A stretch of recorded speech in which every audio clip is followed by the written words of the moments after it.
Hello students, this is Aman Mishra. Welcome to our channel Cosmos classes.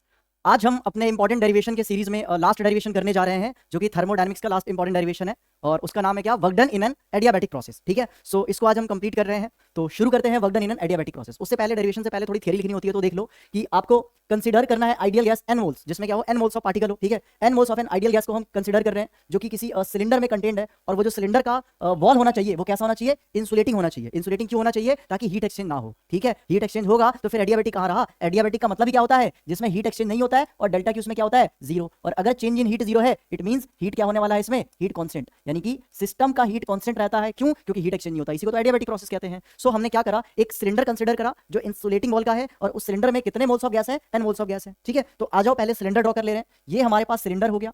ठीक है, इस cylinder के अंदर भरा हुआ गैस। ठीक है, टोटल कितना मोल्स ऑफ गैस लिया हमने, एन मोल ऑफ गैस है इसके अंदर। ठीक है, n mole of gas contain है। अब हमने क्या करा, इसके ऊपर लिया एक मूवेबल पिस्टन। ये हमारे पास मूवेबल क्या है, पिस्टन है। ठीक है, मूवेबल पिस्टन है। तो देखो भाई, अगर ये गैस है इसके अंदर में, ठीक है, इसके अंदर में गैस है, तो ये क्या करेगा, गैस प्रेशर लगाएगा। तो उस प्रेशर को हमने क्या लेट करा, पी। यहाँ पे लिखा है क्या, let P be the pressure of gas. इस गैस का प्रेशर कितना अप्लाई कर रहा है इस पिस्टन पे, पी अप्लाई कर रहा। अच्छा, ये कौन सा पिस्टन है, ये मूवेबल पिस्टन है।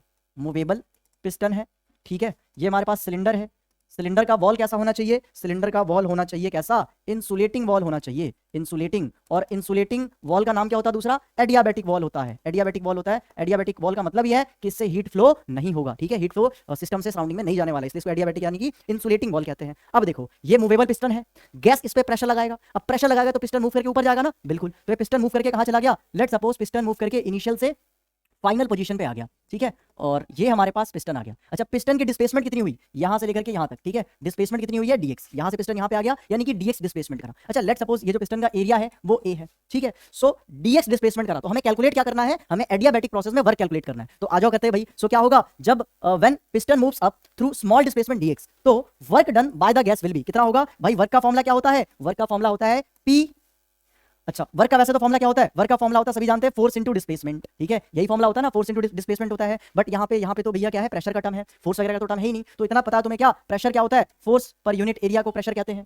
प्रेशर क्या होता है, perpendicular force per unit area. तो यहाँ से प्रेशर का फॉर्मूला क्या बन गया, सॉरी, फोर्स का फॉर्मूला क्या बन गया, प्रेशर इनटू एरिया। तो इसमें लिख दो क्या, इसमें लिख दो भाई, वर्क बराबर क्या लिख सकते हैं यहाँ पे, वर्क बराबर क्या लिख सकते हैं, वर्क बराबर फोर्स की जगह पे प्रेशर इनटू एरिया। यानी फोर्स का वैल्यू उठाओ, फोर्स की वैल्यू उठाओ, फोर्स में चिपका दो, तो कितना हो गया, प्रेशर इनटू एरिया। अच्छा, डिस्प्लेसमेंट कितना हुआ है, डीएक्स हुआ है, तो यहाँ पे क्या लिख दोगे, डीएक्स लिख दोगे। अच्छा, ये एरिया इनटू लेंथ कुछ होता है क्या, बिल्कुल, इसको वॉल्यूम कहते हैं। ठीक है, सो वर्क बराबर क्या हो गया, पीडीवी। ये तो स्मॉल वर्क है, ये वर्क कैसा आया है, ये वर्क कैसा है बेटा, ये तो स्मॉल वर्क आया है। हमें कंप्लीट वर्क निकालनी है, तो कंप्लीट वर्क गैस के द्वारा कितना होगा, गैस के द्वारा कितना होगा, तो दोनों तरफ इंटीग्रेशन कर दो, डी डब्ल्यू का इंटीग्रेशन कर दो इधर भी, और इधर कर दो पी डी वी का इंटीग्रेशन। कहां से कहां तक इंटीग्रेशन होगा, V1 से V2 तक होता है। अच्छा, अब यहाँ पे एक दिक्कत है, दिक्कत क्या है कि प्रेशर अलग टर्म है, इंटीग्रेटिंग फैक्टर वॉल्यूम के टर्म में है, तो भाई इंटीग्रेशन तो होगा नहीं, ये दोनों मैच होना चाहिए। तो कैसे मैच करवाएं, तो उसके लिए आपको एक रिलेशन पता होना चाहिए, और उस रिलेशन को हम क्या कहते हैं, pressure volume relation in adiabatic process. Pressure volume relation in adiabatic process, तो क्या होता है, बता दो क्या होता है प्रेशर वॉल्यूम रिलेशन, वो होता है पीवी की power gamma equals to constant. ये है भाई हमारा रिलेशन, पीवी की power gamma equals to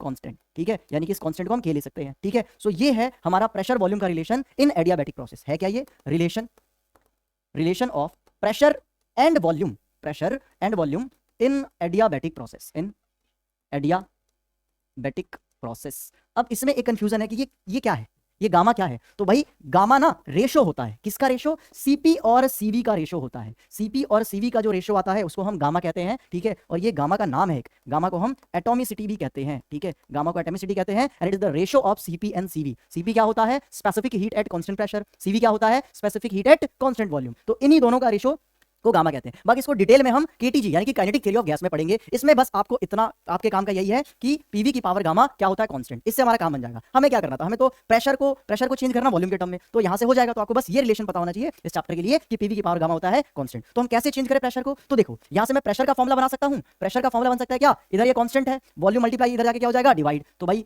we की पावर गामा हो गया, है ना, कोई दिक्कत वाली बात। अच्छा, तो इसको उठा करके मैं किस में पुट कर दूंगा, मैं प्रेशर में पुट कर दूंगा, तो मेरा इंटीग्रेशन हो जाएगा। तो स्टार्ट करते हैं इंटीग्रेशन। ठीक है, इंटीग्रेशन स्टार्ट करें। अच्छा देखो, इंटीग्रेशन स्टार्ट करने से पहले आपको दो कंडीशन पता होना चाहिए एडियाबैटिक प्रोसेस में, अगर वर्क डन कैलकुलेट कर रहे हो। ठीक है, पहला कंडीशन तो आपके सामने लिख दिया हूं मैं कि वॉल कैसा होना चाहिए सिस्टम का, इंसुलेटिंग होना चाहिए। और दूसरा क्या, दूसरा ये है कि भाई एक तो वॉल इंसुलेटिंग होना चाहिए, दूसरा कंडीशन ये होता है, ये बिल्कुल अलग है आइसोथर्मल से। आइसोथर्मल एक स्लो प्रोसेस था, ये सडन प्रोसेस होता है। ठीक है, तो इसमें एक्सपेंशन या कंप्रेशन क्या होता है, बहुत फास्ट होता है, क्विक होता है, यानी कि सडन होता है। तो इसमें दो कंडीशन याद रखना। ठीक है, इसमें कंडीशन क्या है, कंडीशन, रुको जरा स्पेस बना ले रहे हैं।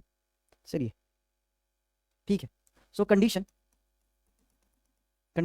Of work in adiabatic process.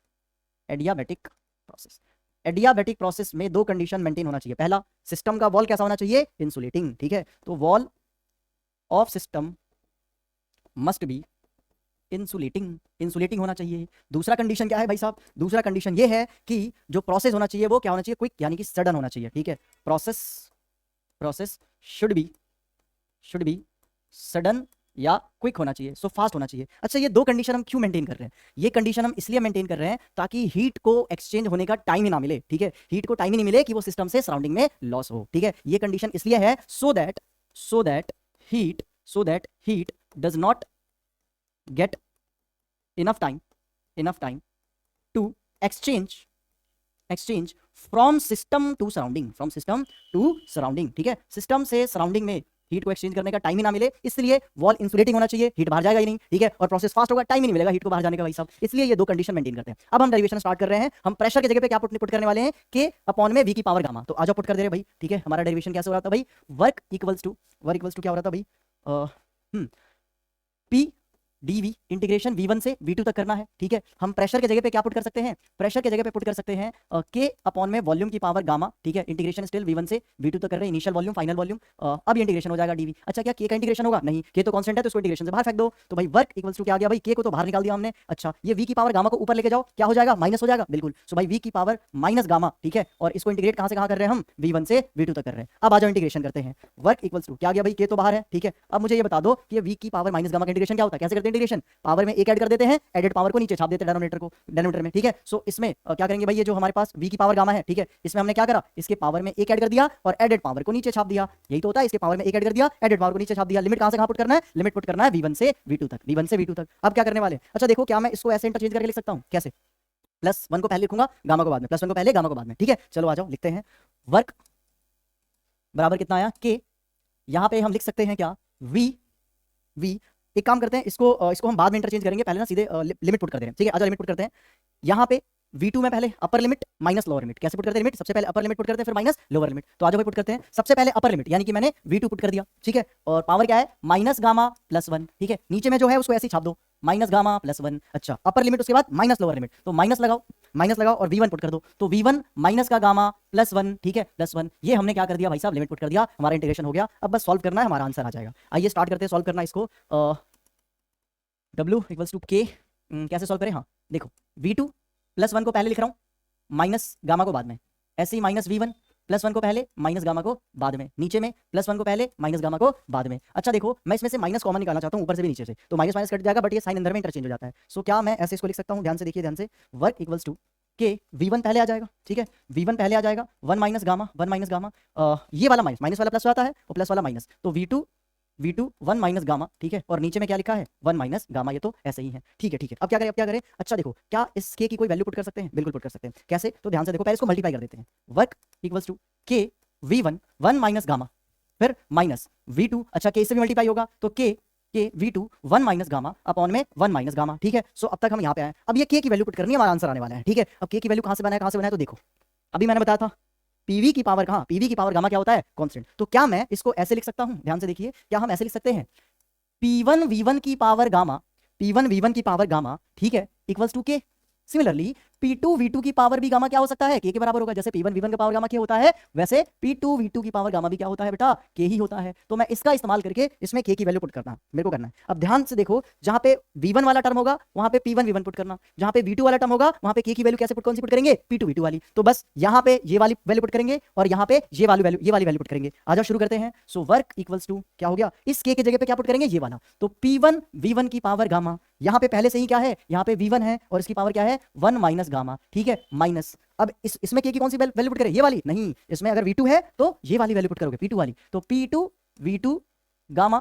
ठीक है, P2 V2 गामा, और यहाँ पे क्या है? V2 1 minus gamma, V2 1 minus gamma. ठीक है, 1 माइनस गामा, और नीचे में क्या है? नीचे में 1 माइनस गामा है। थोड़ा ध्यान से इसको मैथमेटिकली एक्सपेंड करोगे आप। इस वाले टर्म को ध्यान से देखो, मैं रफ में कैलकुलेशन करवा दे रहा हूँ। यहाँ पे मैं आपके लिए मैं रफ में कैलकुलेशन करवा दे रहा हूँ। ठीक है, ये पार्ट आपका रफ वर्क है। ठीक है, चलिए, क्या मैं इसको ऐसे लिख सकता हूँ?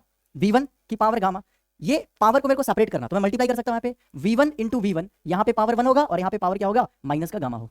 ये और ये कट सकता है, सेम टर्म है और इसका पावर क्या है, रेसिप्रोकल है, तो भाई ये से कट जाएगा, v1 बचा, ठीक है। सो यहाँ पे ध्यान से देखो, आप ध्यान से देखो, सो क्या हुआ है यहाँ पे क्या हुआ है, यहाँ पे ये वाला टर्म इसको काट दिया, सिमिलरली ये वाला टर्म इसको काट दिया, तो बचा क्या, सिर्फ यहाँ पे v1 बचेगा, यहाँ पे v1 बचेगा और यहाँ पे क्या बचेगा, v2 बचेगा, ठीक है। तो यहाँ पे लिख सकता हूँ वर्क बराबर p1 v1 minus p2 v2 और नीचे में क्या आ रहा है, नीचे में 1 माइनस गामा आ रहा है। एक बार हम देख ले रहे हैं कुछ गलती तो नहीं करी है इसमें, हाँ हमने क्या करा भाई, यहाँ पे v2 माइनस v1 है, कोई दिक्कत नहीं है, माइनस को हमने कॉमन लिया, ठीक है। सो ये v1 माइनस v2 हो गया, हाँ एक मिस्टेक हो गई है, जब हम माइनस कॉमन लेते हैं तो माइनस वाला प्लस बन जाता है, प्लस वाला माइनस बन जाता है, तो ऐसे ये प्लस वाला माइनस बन जाएगा, माइनस वाला प्लस, तो इसको हमें ऐसे लिखना चाहिए था क्या, gamma minus one, gamma minus one यहाँ पे भी आएगा क्योंकि ना इंटरचेंज होगा ना, दोनों ऊपर नीचे दोनों से माइनस कॉमन लेंगे तो ये वाला नेगेटिव है तो पॉजिटिव बन जाएगा, बन गया, और पॉजिटिव नेगेटिव बन जाएगा, ठीक है। चलिए सो इसको ऐसे लिख दीजिए गामा माइनस वन, ठीक है, करेक्शन कर लीजिएगा, gamma minus one, gamma minus one यहाँ पे भी क्या आएगा, गामा माइनस वन, ठीक है। सो जब माइनस कॉमन लेते ऊपर नीचे तो क्या होता है, माइनस माइनस कट गया और अंदर वाले टर्म क्या हो जाते हैं, उल्टे हो जाते हैं, माइनस वाले प्लस, ठीक है, और प्लस वाले माइनस, ठीक है। अब सही है, बिल्कुल परफेक्ट है। अब देखो हमने यहाँ तक तो आंसर निकाल दिया, ठीक है, बट आप बुक में देखे होगे जो इसका अल्टीमेट आंसर लिखा गया टेम्परेचर के फॉर्म में है, तो क्या हम वो भी कर सकते हैं, बिल्कुल कर सकते हैं। हमने अभी जो वर्क का फॉर्मूला लिखा है प्रेशर और वॉल्यूम के फॉर्म में लिखा, इसको हम टेम्परेचर के फॉर्म में भी लिख सकते हैं, बस हमें आइडियल गैस इक्वेशन लगाना पड़ेगा। आइडियल गैस इक्वेशन क्या होता है, PV = nRT। चलिए आ जाइए इसको हम एक्सपेंड करते हैं जरा, इसको टेम्परेचर के फॉर्म में कन्वर्ट करते हैं। तो अभी हमने वर्क का फॉर्मूला निकाला प्रेशर वॉल्यूम के टर्म में, क्या निकाला, P1 V1 minus P2 V2 और अपॉन में क्या होता है, अपॉन में क्या था, अपॉन में गामा माइनस वन था, 1 माइनस गामा नहीं, गामा माइनस वन था, गामा माइनस वन। अब हमें इसको चेंज करना है टेम्परेचर के फॉर्म में, तो लगा दो भाई ideal gas equation. Ideal gas equation क्या कहता है, कहता है PV = nRT। सभी को पता है भाई आइडियल गैस इक्वेशन क्या होता है, PV = nRT। अच्छा देखो अगर मैं यहाँ पे P1 V1 लूंगा तो ये दोनों तो कांस्टेंट होते हैं, इसका कोई चेंज नहीं होगा, टेम्परेचर चेंज होता है, तो क्या हो जाता है भाई T1। सिमिलरली P2 V2 बराबर क्या हो जाएगा, n सेम रहेगा, आर सेम रहेगा क्योंकि गैस तो सेम लिया ना हमने, बस हमने प्रेशर वॉल्यूम टेम्परेचर चेंज करना है। तो यहाँ पे ठीक ये चेंज करने से टेम्परेचर चेंज होगा, तो यहाँ पे क्या हो गया, T2 हो गया। अब देखो P1 V1 की जगह पे उठाना है, इसको चिपकाना है, P2 V2 की जगह पे इसको चिपकाना है, आंसर आ जाएगा हमारा, ठीक है। सो वर्क इक्वल्स टू कितना हो गया, P1 V1 की जगह पे क्या लिख सकते हैं, nRT1 माइनस P2 V2 की जगह पे क्या लिख सकते हैं, nRT2, ठीक है, nRT2। और हमने नीचे क्या कर दिया भाई, नीचे सेम छाप दो, गामा माइनस वन। क्या इससे कुछ कॉमन निकल सकता है, बिल्कुल निकल सकता है, nr कॉमन, तो निकाल लो भाई सब कॉमन, nr तो कॉमन आ गया भैया, अंदर क्या बचा, अंदर बचा T1 माइनस T2, ठीक है, और क्या आ गया यहाँ पे, गामा माइनस वन। सो दो फॉर्मुला है work done in adiabatic process में। पहला तो क्या है भाई, पहला फॉर्मुला आपका प्रेशर वॉल्यूम के टर्म में, दोनों फॉर्मुला इक्वली इंपॉर्टेंट है। आप अगर डेरिवेशन करोगे, चाहे 3 नंबर में CBSE आपसे डेरिवेशन पूछा, चाहे 5 नंबर में, इट डजंट मैटर, आपको रिजल्ट यहाँ तक लाके छोड़ना है टेम्परेचर के फॉर्म तक, ठीक है। चलिए सो ये भी formula P1 V1 minus P2 V2 की अपॉन में गामा माइनस वन, और ये भी फॉर्मुला कौन सा, nRT1 minus T2 gamma minus one, ठीक है। चलिए सो यहाँ पे हमारा ये डेरिवेशन कंप्लीट हो गया और थर्मोडायनेमिक्स में हमने सारे इंपॉर्टेंट डेरिवेशन कर लिए। एक बार इसको आप अपने आप से समझ के खुद से लिखिएगा, प्रैक्टिस कर लीजिएगा, क्योंकि अगर हमें कुछ पता है कि कोई टॉपिक इंपॉर्टेंट है तो क्यों ना उसको हम एक तरह से श्योर होके जाए, एक तरह से फुल प्रिपेयर्ड होके जाए, ताकि वो तो सबसे पहले कर दें एग्जाम में, ठीक है। तो इसी के साथ मिलते हैं नेक्स्ट क्लास में, टिल देन बाय। ऐसे ही और भी डेरिवेशन में अपलोड करते रहूंगा, अगर आपको वीडियो अच्छी लगे तो आप अपने दोस्तों को भी शेयर कर सकते हैं ताकि उनका भी भला जाए। थैंक यू सो मच, मिलते हैं नेक्स्ट क्लास में, टिल देन बाय।